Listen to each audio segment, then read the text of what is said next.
Trader Thanos dropped 180 last week and said, Tyreek, I need to score DJ Moore points in order to win and get over the hill. Tyreek, as Thanos drops 200 points and his two new studs combined for 70 plus. And Team Eric on the other side rides Darnell to the Mooney, but it's not enough. He needs to pick up 6 more defenses to have a chance. Thanos eats Eric's soul. We head on down to DC, where the upset of the week, the Ravenius Killers. Only Mr. Brightside of the week was from Lenny and the Fournettes, as they came up short as Father Time Tommy Farquhar Brady stays short for one night in Foxborough. On the other side, it's spooky season a little early down in DC as Scary Terry went off and Sammy D showed off his costume as a QB number 1 yet again. Bully Boys win, Killers out. We head on down to Kent Start, where a poor week for rainy starters as the bench continues to gain well over the starters' points. Yet again, are the starters a bunch of Connor men? And we go down to the Flint Tropics, where the injury bug struck. The Flint Tropics were in the hospital and said, I need to get a little fantasy COVID shot. Let me get the Deontay Johnson and Johnson version, as Flint Tropics wins in a very average week. And on down to the Mudlands, where Coach Colin starts 5 Bills in a week where they win 40-0 IRL, as the tailgate was all about that Tyler Bass, and the tables were Hawkinson all over the realm. Cordell was Patterson his stats, but his 34 points were not enough to Tyreek out a win. Dogs win, Tyreek Hill. Down to Moose Farms, where Montgomery gentrification of Mahomes was starting off strong, but but T-Murph scores 200 points, led by Debo Samuel like he's on a Galladay. Leads many asking, is Murph winning all these trades? Murph wins, 200 points. Dogs win, Tyreek Hill. What? I messed that up. Murph eats, Moose sleeps. What? Then we head on down to the last game of the division, where Team Exorcist exorcised out some of his teams back to hell. CEH goes off for 20, but needed to sacrifice a CD Lamb in order to get there, as Team Dyer drops to a league low, career low, 53.3 points, only 53 characters in his recap. Mason wins again. Dyer, yikes. Heading on down to the power rankings, boys, where we're getting a little Halloween themed and spooky.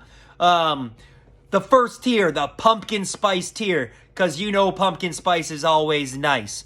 Team number 1, Thanos. 180 last week, 200 this week, back-to-back killer weeks. Tyreek Hill, DJ Moore, 79 points. Team rebuilds mid-season. We're 3-1. We'll tweak. You'll see what we're up to next week. Number 1, most points scored. Hell yeah. Number 2, also Pumpkin Spice Division. Team Flint Tropics. Less than 150 points back-to-back weeks. Lost a couple of studs with Chark and CMC. Otherwise, he'd be right at their 180 points. But he falls down. Stats are the stats. He's number 2. It's close. Once he's healthy, it's going to be a problem. But he's number 2. Second division. The Apple Cider Division. Apple Cider, always nice as well, but you can't have too much or you feel a little upset. You're craving it, but more than one glass, a little too much. Is it hot? Is it cold for the week? It depends. You don't know. Number 3 team, up 6 spots, Murph. I probably shouldn't have you at 3. I probably shouldn't have had you at 9th last week.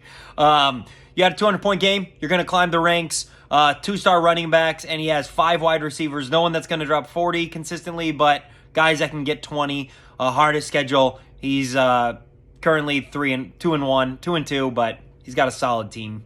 4th place, Mud Dogs. We're giving you the fourth rank here.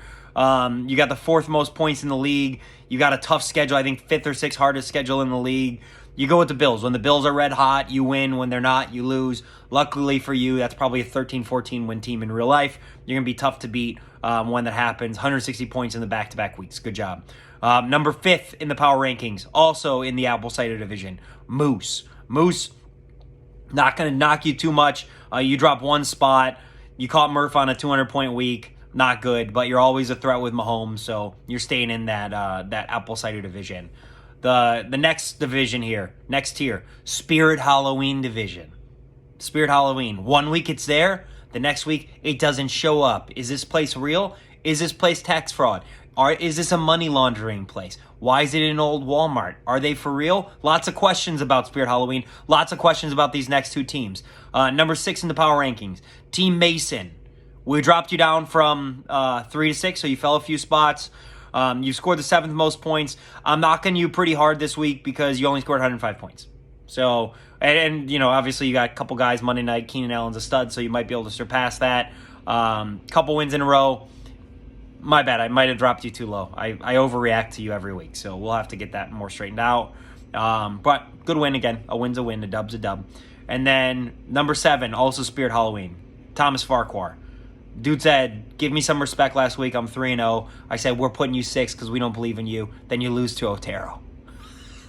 Am I good at my job, folks? I am. So, you're number 7 in the league week. You were offended last week. You lost to Otero. But let's just run through some stats. Teams have scored, expecting after this week, 396 points against you. That's less than 400 points. Every other team has faced opponents that have scored either 400, 500, or 600 points.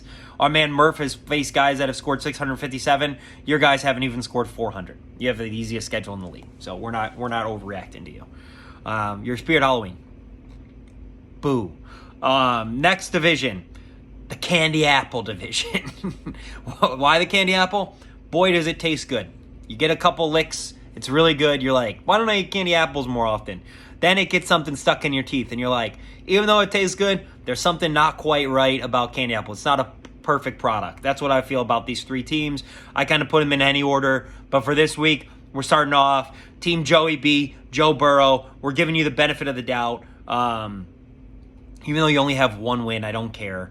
You've had a pretty tough schedule. You scored the 6th most points in the league, so you're right around league average. You had a big pickup with Cordarrelle, but you traded Tyreek, so it kind of balances out on the scoreboard. Maybe it drops you a little bit more. You probably would have won with Tyreek, but you're still better than the last 2 teams. So I think you have a week. Anytime you have Aaron Jones and Kamara, you have a chance any given week. So we're going to keep you right there at 8. Number 9, first time climbing up the power rankings. Hope I don't regret this, but Big Antonio's Bully Boys. Congrats, dude. Kent Starter has scored 20 more points than you, but you won again and he lost. So we're going to give you the benefit of the doubt, mostly because you always beg me for it. Don't make me regret this next week or you will fall hard. So you better win next week. But you have an easy matchup, so you'll probably win. And then number 10, Kent Starter. He's lost again, folks. He scored 95 points. Not good. Not what you're looking for. You got to break 100 or the committee will rip you. I think he's good, though. I think, honestly, he's better than... I think he's going to finish in a higher tier than both Joey B and Antonio. He's got better weapons, better wide receivers. He dropped 95 because all his wide receivers failed to have a good game. That's never going to happen again. So, Rainey, don't take it too hard. But don't rebound too hard next week because you're facing me. So you should just take it easy. But I don't think you'll always be that bad. And then the last division here, we call this the Orange Peanut division. Imagine 12-year-old Mike, no, maybe 9-year-old Mike going trick-or-treating, dressed up, trying to be scary as shit. I get candy, I'm crushing it. I'm getting Starburst, I'm getting Skittles, I'm getting Laffy Taffies, I'm getting some Tootsie Rolls, just on a roll. And then what do I get?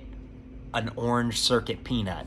That's these next 2 teams. They're the Orange Circuit Peanuts of our league. A little embarrassing, always disappointing, never tastes good, leaving a lot more to be desired. In number 11, we're going to put Eric above Tom. This is a flip. I know Tom beat Eric head-to-head, But Tom has scored less points. So Eric, we're going to give it to you. You scored 160 more points this year than Tom, so you're slightly above him.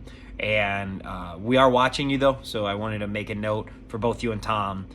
Make sure that you guys are picking up enough players to have starters every week. So if you don't have a running back to start because you picked up 9 defenses instead, the committee will get your ass for tanking. So I am onto your tricks.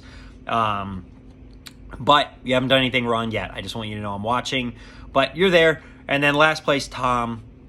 Tom, I don't think you tanked on purpose. I really don't. I don't know how you scored 53 points, though. So you're last. Can't break 55. You're dead last. So that's a record for anybody. If anybody scores under 55, they're getting last place. Okay, so that's our power rankings for the week. The only other thing that I'll say, I'm going to simplify this week. We're going to talk about Baker Mayfield watch. I started off this season saying he's a top 10 quarterback, MVP hopes. Boy, I may have overreacted by putting this fathead on the wall. So he's about 2 weeks away from getting that thing ripped off and me starting to just frantically Google what would it take for us to get Aaron Rodgers in the offseason. So I'm not too proud of Baker right now, but he started off bad last season, so we're going to give him a break and just hope that he turns into this electric accuracy machine towards the end of the season. Thank you all for your time. Have a great rest of the day. Tony, I don't think you'll ever watch this, but if you are, I am repping you. So good trading. Make trades, everybody. If it's week 4, if you have no shot and you've got old players, get rid of them. If you do have a shot and you have young players, get rid of them. Make some moves. Everyone make moves. 3 trades a week, everyone. Let's just keep this thing rolling. We'll see you guys.